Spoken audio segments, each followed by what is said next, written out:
do you think the public sees test pilots? Well, I'm pretty sure the public think that we're a crazy bunch of lunatics that get into the air at the least provocation, fly anything anybody cares to ask us to fly, for instance, they imagine, I think, that on first flights you just zip off, you immediately rush up to maximum speed in the aeroplane, see how fast it'll go, all sorts of crazy things of that sort. Of course, it's just nothing like that at all. Nothing at all. Sunrise on April the 9th, 1969, the morning of a test flight of Concorde 002, the English prototype to be flown by John Cochrane, co-pilot, and Brian Trubshaw, chief test pilot of the British Aircraft Corporation. Two men involved with the Concorde for the last 5 years. I like these dashes you make along the runway, Trub. What? It says that you made a couple of perfect dashes down the runway. I see technicians were working all night. Oh, yeah. That's not unusual. They were on the news with the same jazz, too. That's because I've been working all night. They're quite incredible. We've got a mastermind computer which keeps a check on all the thousands of parts in the systems in the airplane. It's a rather optimistic way of describing the ADC, isn't it? Yeah. Some of these guys really get it all wrong, don't they?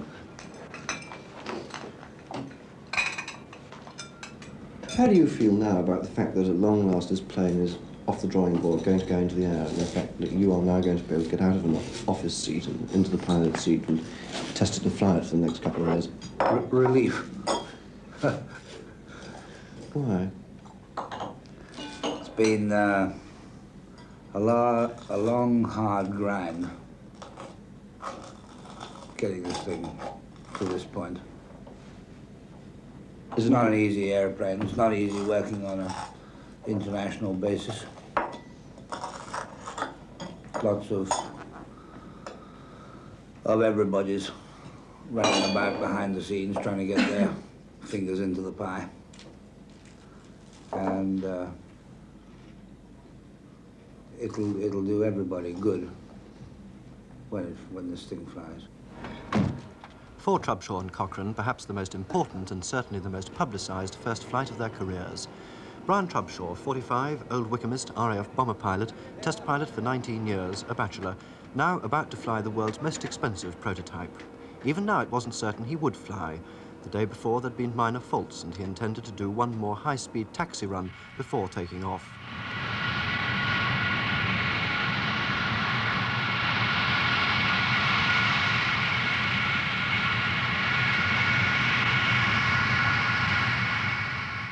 Even with engines running and Concorde beginning to roll, the question still remains, will he simply taxi or will he fly?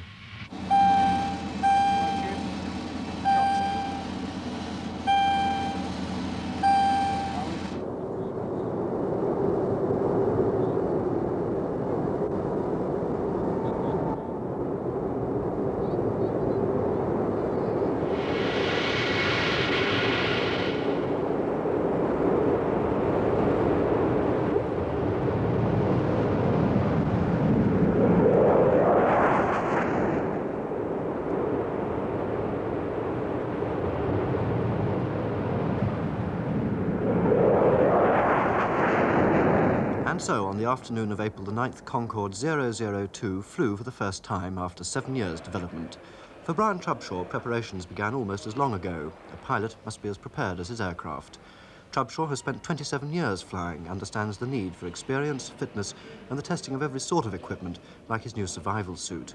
Does he consider the time when it may be needed? Only on special occasions. Like what sort of special occasion? When we're flying at high altitude and over the sea. Have you ever had to use equipment like that? No, thank goodness. In what sort of circumstances can you imagine having to on test flights like this? Well, I can only imagine it being a possibility if it's with a really disastrous failure of an airplane, structural failure or an extremely bad fire in the air or something like that, because it's in almost every other circumstance you would, I believe, be able to get the aircraft back to an airfield somewhere along the route flying an extremely expensive and valuable piece of equipment like this, is there a sort of different priority? Have you got to try even harder to get the plane down on the ground again in one piece rather than bailing out? No, I don't think it comes to that. I don't think the expense of the piece of equipment is relevant to the case at all. I think really it depends very much on how many crew members you're carrying on any airplane, just where your decision points come up along any particular path. For example, with a single-seat aircraft, the abandoning of the aircraft is a far less serious business than if you're carrying a crew. And the bigger the crew, the more important it is to get the airplane back on the ground, I believe. I don't think it's that you're unconscious of the fact that the airplane is an expensive piece of equipment, but that's not the thing that makes the decision difficult. Is all this tailor-made for you? Some of the inside the immersion suit is a partial pressure suit, and that's tailor-made within reason and then adjusted. Is it comfortable? It's very hot. It's taken all the design, planning and technical resources of the British Aircraft Corporation and Sud Aviation 7 years to build Concorde. It's the most advanced civil aircraft in the world. Every detail has been computed, is as technically, mechanically and aerodynamically correct as human and electronic ingenuity can make it. It's tested in a mock-up of the flight deck. Yet in the end, Concorde will be flown by men, and sometimes men disagree with computers. Right. Okay. Oh, that's one other thing I don't know whether you've seen, and that's that takeover line which has grown up on the console, on the combing panel, which is hooked up to the auto-flight control system.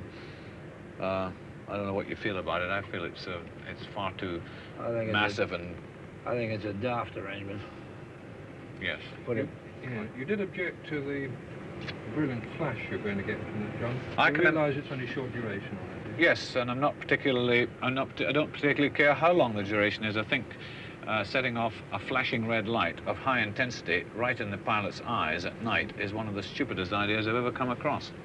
Rollout day, September the 12th, 1968.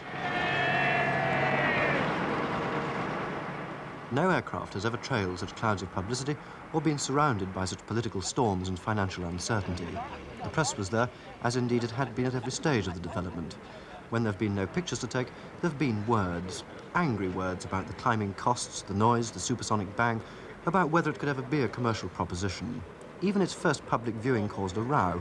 Anthony Wedgwood Benn, the Minister of Technology, wasn't there and complained furiously about not being invited to the rolling out ceremony.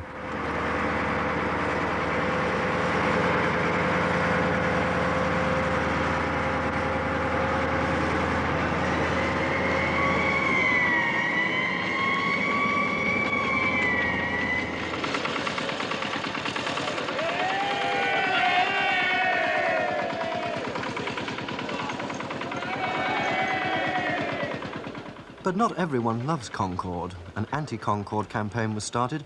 There were questions in Parliament, discreet rows with the French, many attempts to cancel the whole project.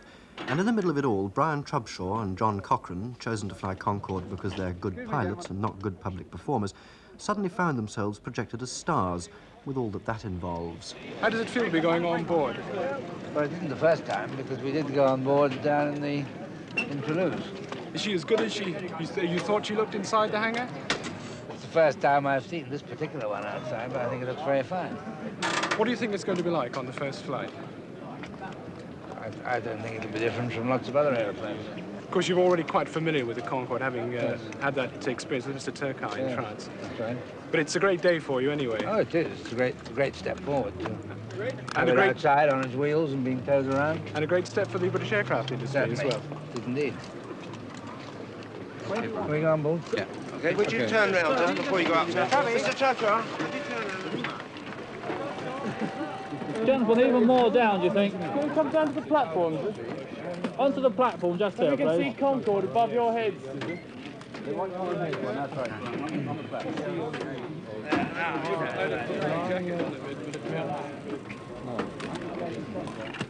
And after this slightly coy exposure to a pack of snapping photographers, Concorde withdrew once more into privacy for its engine tests. So it was a breathless Britain saw Concorde for the first time, an exercise that in the end proved only that the plane did exist and its wheels went round.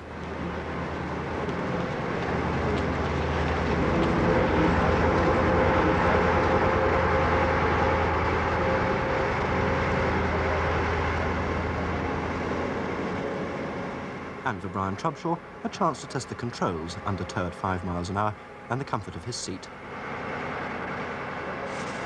Have you had a nice ride, Mr. Trubshaw? Have you had a nice ride? Is it comfortable? What? Is it comfortable? Not particularly.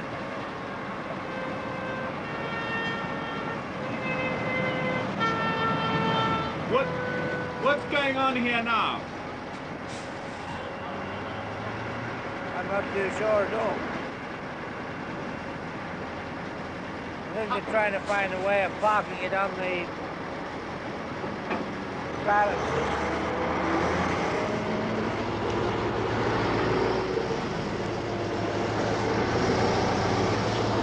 How did you like being surrounded by press photographers this morning? Not very much. Do you get a lot of that sort of thing? Not very. No, it's not too bad, really. Doesn't happen very often. Do you mind the idea of being lionized? I don't mind after you've done something. I prefer for it not to happen until after the event. Red or green, John? Neither. Better than the other. Definitely red. Definitely green. Good. Right, sure. Bottom line for you, I think. Left to right, APH, TX, ZNU. I can't read anything. Then second round up. Right to left, TXF, DNZU. For John Cochrane, like all pilots, the greatest worry is his own physical fitness. It's more likely there will be a fault in the man than the machine in these days of computers and sophisticated electronics. Designers check and recheck aircraft, so doctors must check and recheck men. A man who fails can no longer be a test pilot, and who wants a test pilot who can't fly?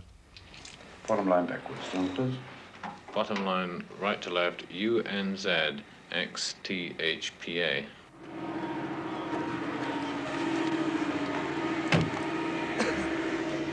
Brian Trubshaw is not only the man who will fly Concorde, he's also Director of Flight Operations in the British Aircraft Corporation. Most of his work is behind a desk, but he takes every chance of swapping his executive chair for a pilot's seat, even when it's only the first flight to check out a new VC-10.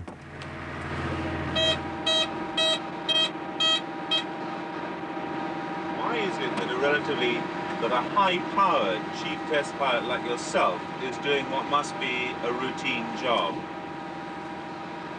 Well, I'm doing this particular flight really just to make sure that I do keep current on the VC-10. And at the present time, we don't have very many VC-10s coming through. And so we do have to take opportunities to keep ourselves in practice on this particular type. Otherwise, we are firstly, well, out of practice ourselves, and we would also lose our right to fly the airplane. For a man who's won 5 awards for bravery in test flying, taking a VC-10 up for the first time may seem no more challenging than backing a car out of a garage. You're all set on your panel, Dennis. Golf Hudson, Sierra Golf is cleared for takeoff. After takeoff, right turn out, heading 240 degrees.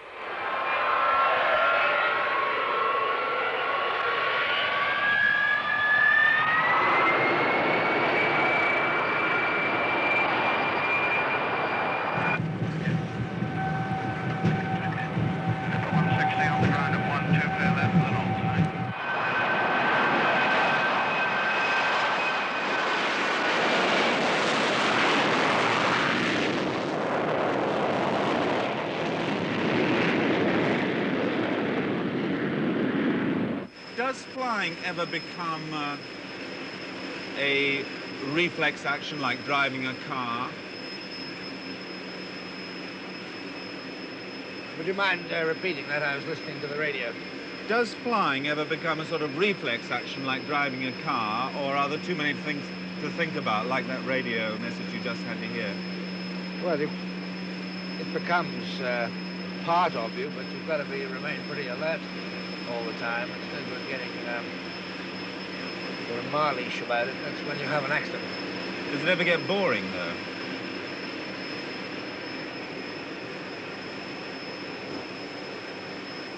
Some of it can get a bit boring, but most of our flying is full of variety, so it's quite good. How much do you look forward to it when you find yourself desk-bound for a while? I look forward to it very considerably, I can tell you. While Brian Trubshaw delivers a new plane, his co-pilot John Cochrane carries on with the routine development work on Concorde. Isn't that right? A small one at on the rear door. It's nothing serious at all. It can be deferred till completion of engine run. In spite of the millions of pounds invested, the thousands of technicians working on the plane, the best program developments sometimes have snags. Oh, it's a crack. It's a small crack. Crack in the door. Yeah. On the hill crack. Yeah.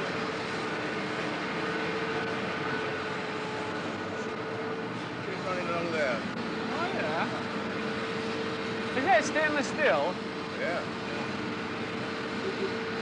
Very well on you, crack along there. This one hasn't done enough running to have done that. Is that a manufacturing I would think that's inherent, I would think that's just been, you know. Until now, Concorde has been in the hands of the designers and technicians. Today, for the first time, the pilots take over. With 4 months to go to takeoff, it's time to see if Concorde's engines really work, or if it's back to the drawing board.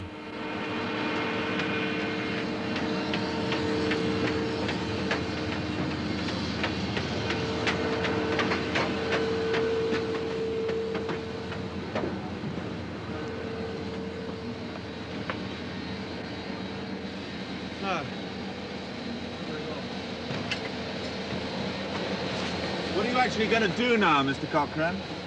I'm just going by to get into my seat to see what the situation is and check with the flight engineer.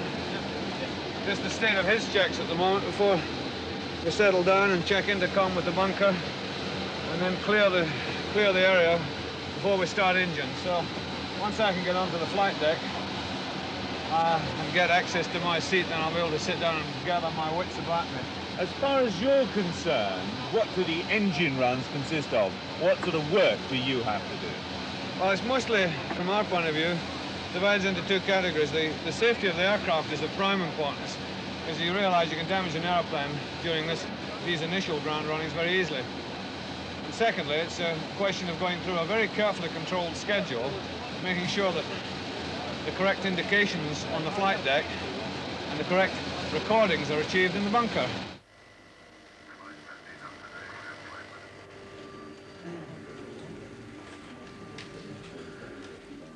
The Concorde Control Centre, where every detail of every test is fed into computers for analysis. This is the time when theory is proved or disproved, each success another step towards actually flying.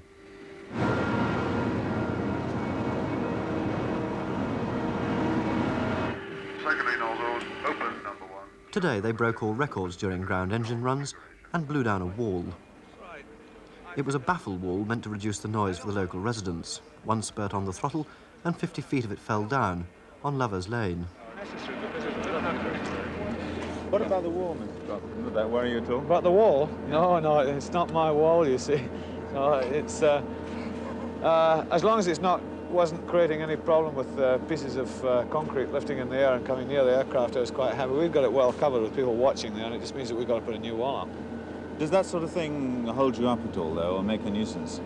Oh, yeah. It's you've got to obviously be very careful to make that it's not either creating a hazard to life outside the airfield, which we did with the police, or that it's creating any possibility of a danger to the airplane. And but again, we don't want to stop it's an expensive business to have to stop the runs to build a new wall. So let's just let the wall fall down and get on with the job. I think that's the only way of playing it.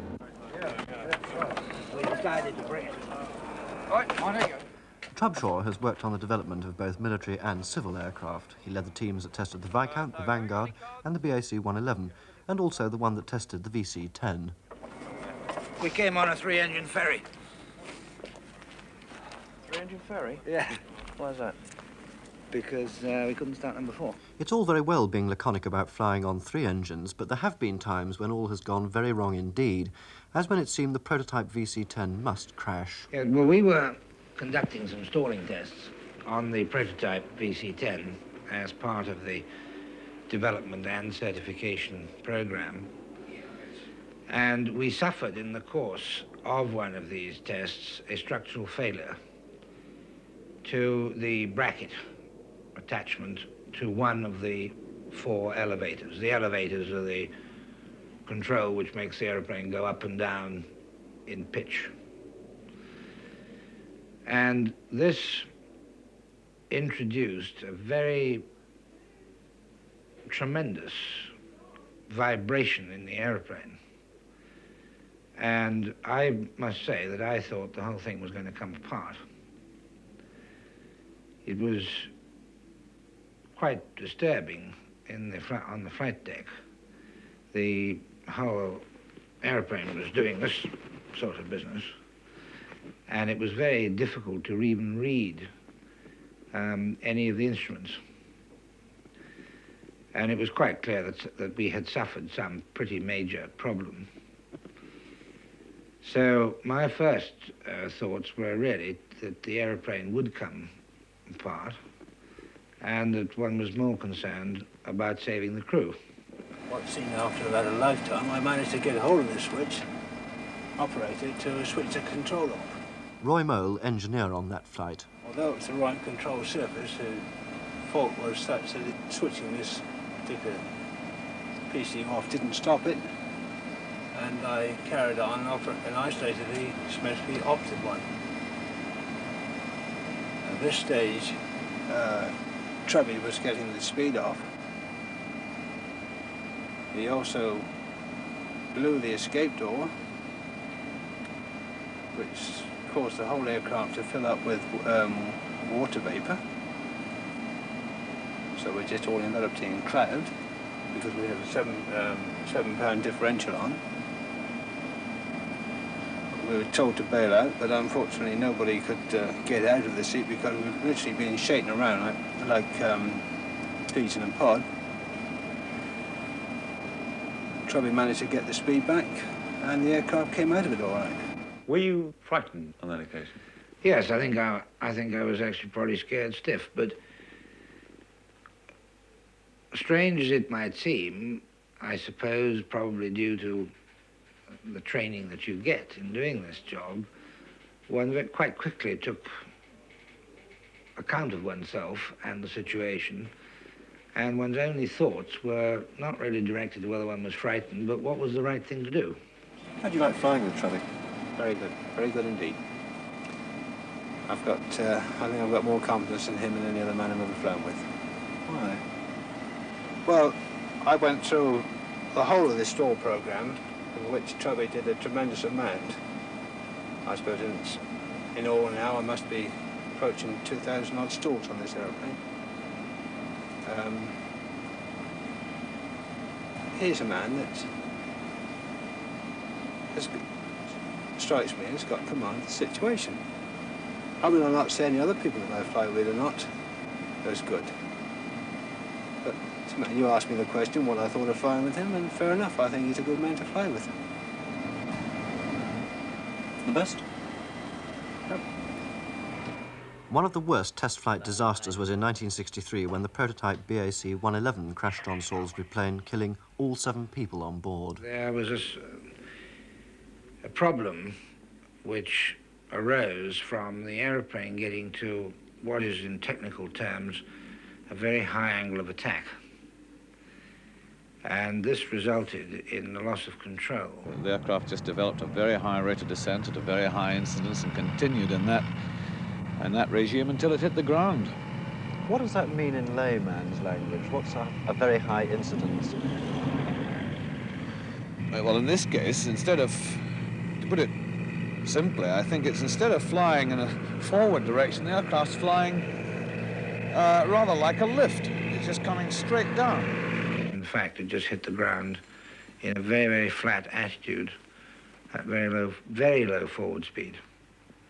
In fact, it hit the ground pretty well level and the forward speed was so low that it only moved forward about the length of the fuselage from first impact to where it stopped.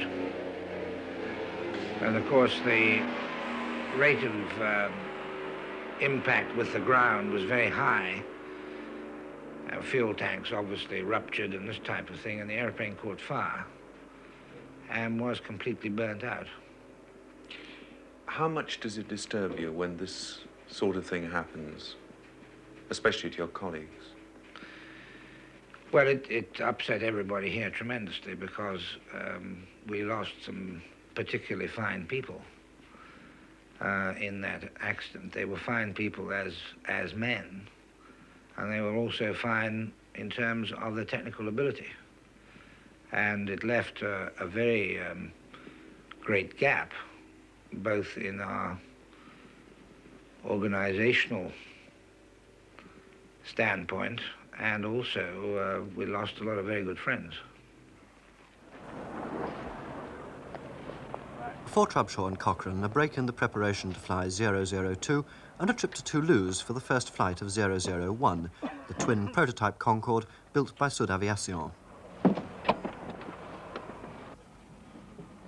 It was always agreed that the French plane should fly first, so this trip was to remind the world that it was the result of Anglo-French cooperation.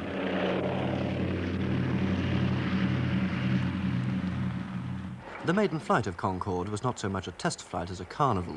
The French invited photographers and newsmen from all over the world to Toulouse in February, a time of year when the weather's uncertain, the timing of the flight unpredictable. The press sat and waited for 5 days as wind and cloud gave way to fog.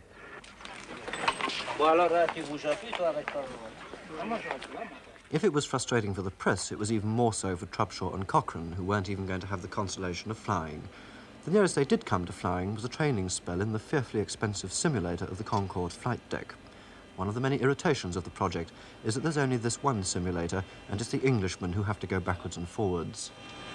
I'll try and do this one with the light on. Okay. Okay.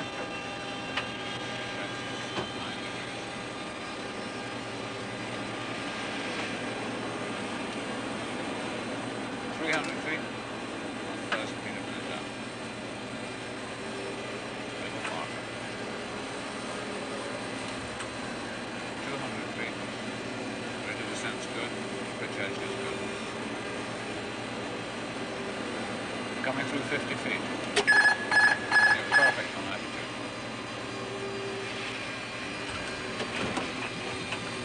Parachute. Reverse. I have reverse.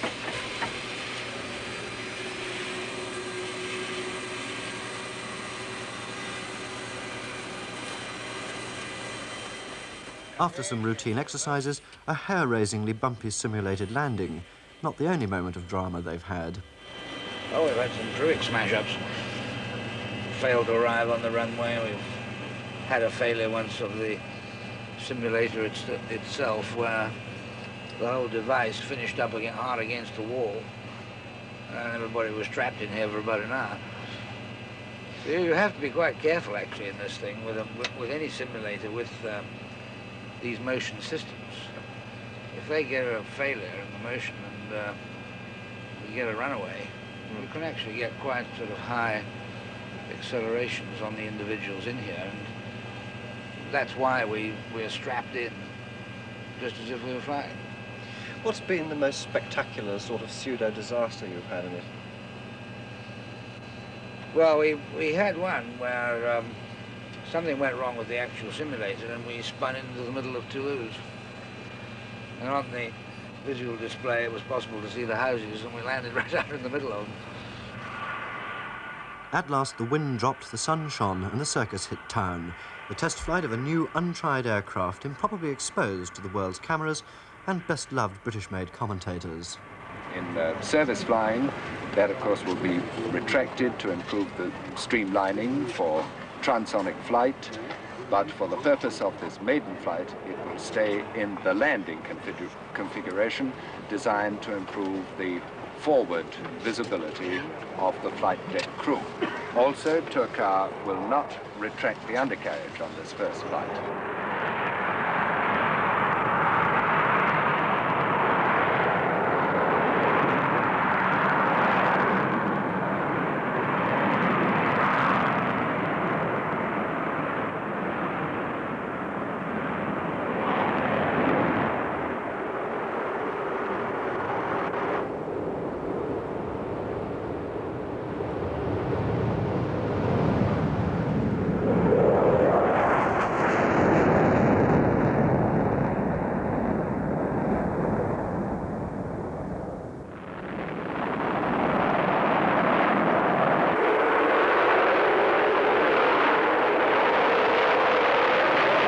Brian, you've been tied up with the Concorde almost from the beginning. How did you feel when you saw it actually take to the air today for the first time? It was a great moment. Well, I was very, I had a great sense of relief and not a little pride to be associated with it, because I think I probably thought that the event in itself would be a bit of an anticlimax, but as it turned out, I found it was really quite an emotional experience in some way, yes. I hope our first flight goes as well. Le Concorde est en cours d'atterrissage. Regardez sur vos écrans de télévision ce magnifique oiseau de proie. And so, after 43 minutes, André Turcar brings Concorde 001 back to Earth.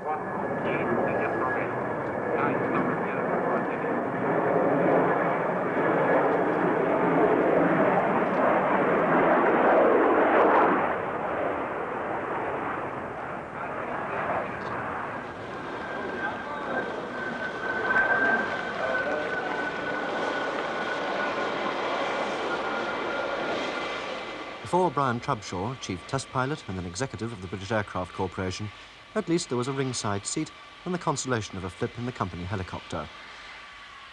His main function, like that of those few other Englishmen present, was to remind the world that on this day of French glory, it was a joint project. The Concorde was an Anglo-French achievement. It was not the easiest of jobs.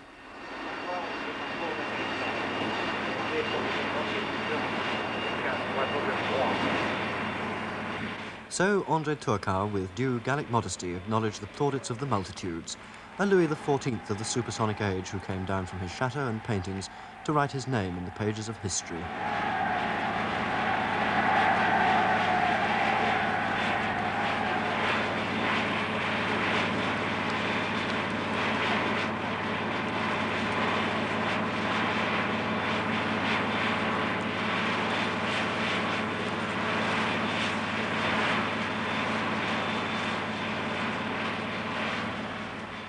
Meanwhile, Brian Trubshaw waited to fulfil his real function in the ceremonial, to shake Turcar warmly by the hand. But was that really all there was for Britain's top test pilot to do? Well, you see, at the moment, we're just here to give what help we can, to understand what's going on, and we do not really play a real part in the fundamental decisions of flying this airplane. But we're also looking at this from what we know is going to probably happen to us. And we may be very bloody-minded, because I think that this performance, which surrounds this first flight of 001, is wrong. I don't agree with it, and I realize that in saying that to you, I'm stating it publicly, but I am absolutely opposed to this, and it is possible that I shall refuse to allow a similar activity for 002. Presumably the flag circuit is what trips the ADC warnings, audios and everything else, because you... That's right. That's right. And it won't reset. Yeah, that's right. That's the other thing. It's not livable. We tried to reset it on the first run. Like 3 or 4 times. And he failed. Even though Concorde 001's first flight was successful, there was still work to be done on 002, as here during the taxiing trials to sort out last-minute faults. Second run, 92 knots, bang. Out it goes.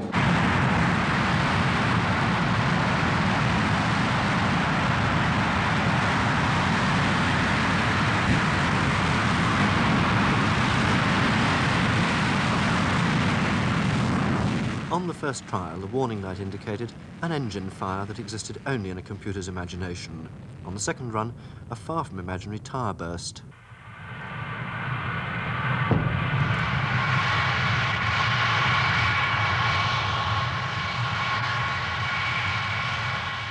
It was all just like Toulouse, only in Toulouse the world's press waited for the weather, while in Bristol they waited for the taxiing trials to end. Trials that many said should have been carried out in decent privacy, were watched and reported by those whose sole aim appeared to be to find fault, or at least a story. Every minor irritation and delay became news, just like in Toulouse, But this time Brian Trubshaw resigned himself to it all. Well, one's just accepted it now. And one says, well, OK, you can't stop it, and you've got to live with it. But frankly, I don't take much notice of it. You laughed, John. Have you accepted it? Well, I haven't got any choice about it. I think, as Brian says, it's just a fact of life on this project, and it's particularly at this time. It's there's no sense in getting disturbed about it. Who's going to make the final decision as to when you do actually take off? I do. And nobody else. As the days passed, anticipation and pressure increased.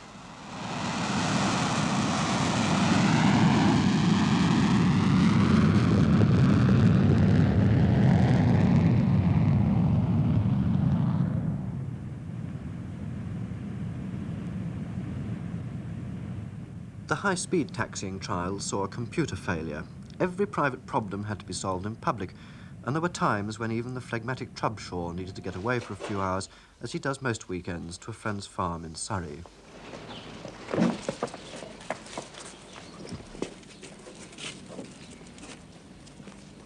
He's a bachelor, and this is the nearest thing he has to family life. After all, the pressures and dangers of test flying don't mix well with marriage.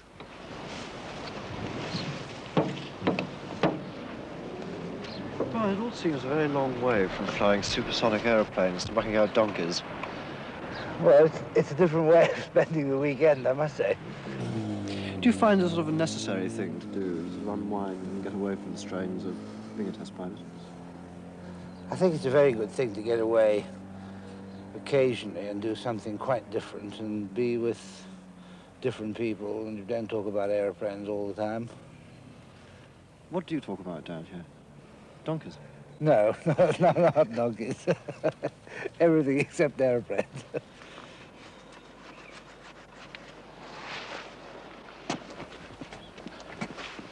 Trubby is so matter-of-fact about flying and testing new aircraft that one gets the feeling it's almost more dangerous to oil a donkey's hoof than to fly an aeroplane. I didn't do that. Peppy. Peppy. Sit down.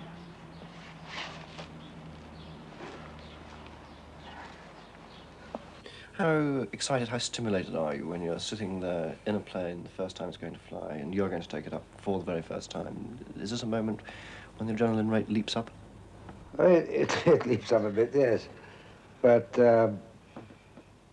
it's still just part of a chain, and it's a very difficult thing to describe how I personally feel on this, because, you see, we've spent so much time with the aeroplane during its build stage, and particularly in the case of the Concorde, we've done all the engine running ground tests ourselves with the help of specialized engineers. And we sat in this thing so much now that the first time it roars off up the runway, it'll almost be a bit of comic relief. Comic?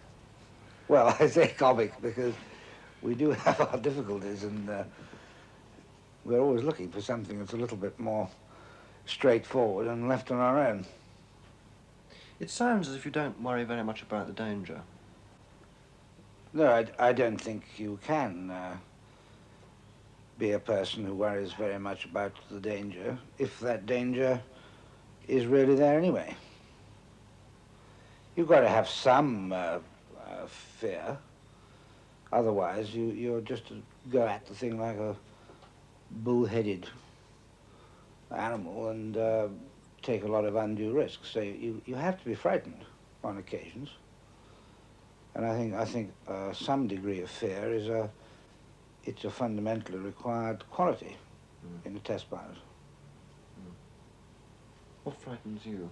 I mean, what stages do you feel this sense of fear?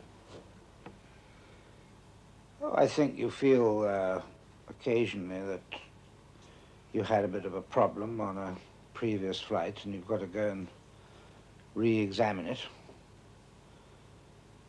Some tests people don't like doing as much as others, the rather more hairy ones. Such as? Well, as the sort of thing I have in mind is spinning on fighter-type military airplanes is not necessarily a very pleasant maneuver. Some stalling can be quite unpleasant. Those are the sort of examples that I mean. A lot of people, of course, rather tend to forget that. They think the test pilots are just sort of dog's body, but in fact, we've got one little whip hand over most of them, is that they can't all fly, and we're the final say-so. I've never heard of a test pilot being described as a dog's body. Who are the people who describe test pilots as being dog's bodies? Oh, there are people who would like to slap them down a bit. I think they think they're all rather big for their boots, perhaps. On the afternoon of April the 9th, Brian Trubshaw was entitled perhaps to be rather big for his boots. Right now, he alone is responsible for the lives of the crew of 6, a plane and a project that has cost £500 million so far and has taken 7 years to complete.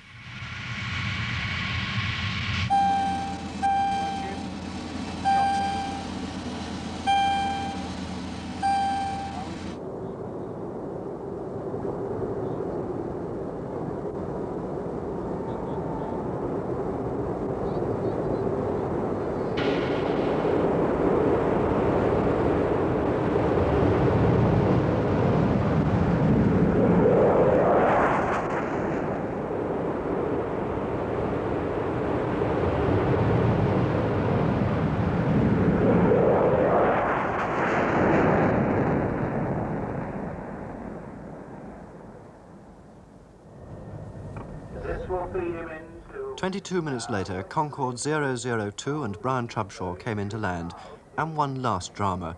The radio altimeter, the only accurate height indicator, failed, and he had to land a totally strange aircraft entirely by sight.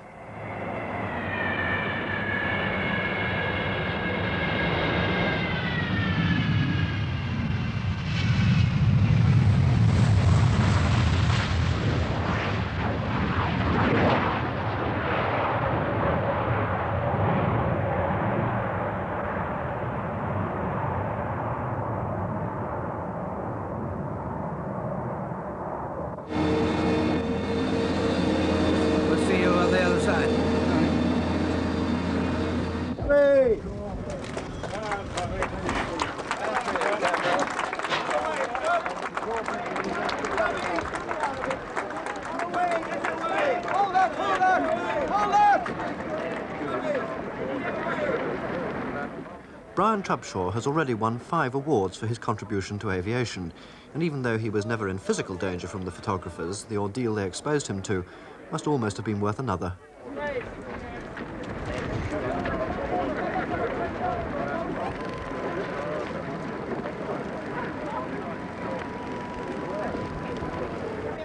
Yet Trubshaw, self-effacing, professional, hater of ballyhoo, did all that was asked of him by the press, and with John Cochrane, found himself besieged by photographers and Raymond Baxter. And what did Trubby say? Let's go? There was no, he didn't have to say anything. He just said at some one stage, you think it all looks good, and that was it. Bananas straps all looked good, and it stayed that way. I venture to suggest that when you were coming down the estuary, you would probably have taken time to slide through and get your eyes off the sun. I did. The sea filtered very clearly. It was all very pleasant. Thank you very much, John. Congratulations once again.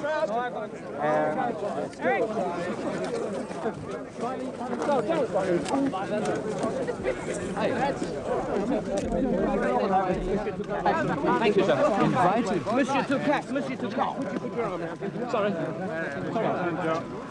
Could you put your arm around him, Monsieur Touquet?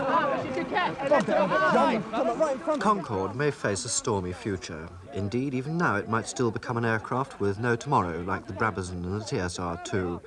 But nothing can ever take away the drama of its first flight, the triumph of a plane called Concorde and a man called Trubshaw. Brian! Sorry, Brian! Mr. Trubshaw, can we do one round at the nose, please? Well, how do you feel now you've actually done it? Very good. Very pleased I am. We got it here and we had a splendid flight. I think all the crew liked it. They'd never been in a Concorde before. I was the only one who had been. And I think we're all pretty bucked, to be quite frank. Would you say this was an important day for you personally? It's obviously very important from the point of view of the aircraft and the aircraft industry as a whole, but for you, is it important? Oh, yes. It's a big day. No doubt about that. In what way particularly? Well, it's a great privilege and honour, really, to fly this thing for the first time, the British prototype. And I'm like anybody else. I'm human, I'm pleased and bucked and feel pretty good.